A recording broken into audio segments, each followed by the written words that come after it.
मुझे बुरा ही समझना। दूसरों के लिए मर मिटने को अच्छा बताने वालों, तुम शायद मुझे बुरा ही समझना।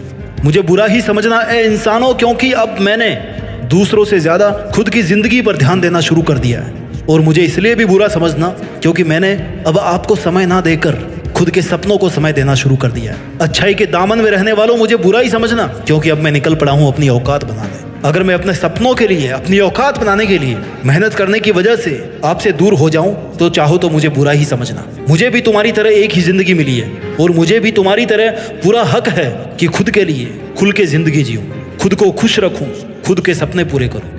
हक है मुझे कि मैं भी अपनी औकात बनाऊं, मैं भी अपने आप को उस ऊंचाई तक लेकर के जाऊं जहां तक पहुंचना मेरा टारगेट है। जो व्यक्ति आपको नहीं समझ सकता ना, उसको समझाना आज से ही बंद कर दो। छोड़ दो उन्हें जो तुम्हें नहीं समझते या नहीं समझना चाहते या नहीं समझ सकते। छोड़ दो ऐसे लोगों को जिनमें काबिलियत ही नहीं है, जिनके अंदर प्रोग्रामिंग ही नहीं है किसी को समझने की। कोई जबरदस्ती नहीं है, कोई जबरदस्ती नहीं है, क्योंकि उनका काम है नहीं समझना और आपका काम है उनको समझाने में अपना समय बर्बाद नहीं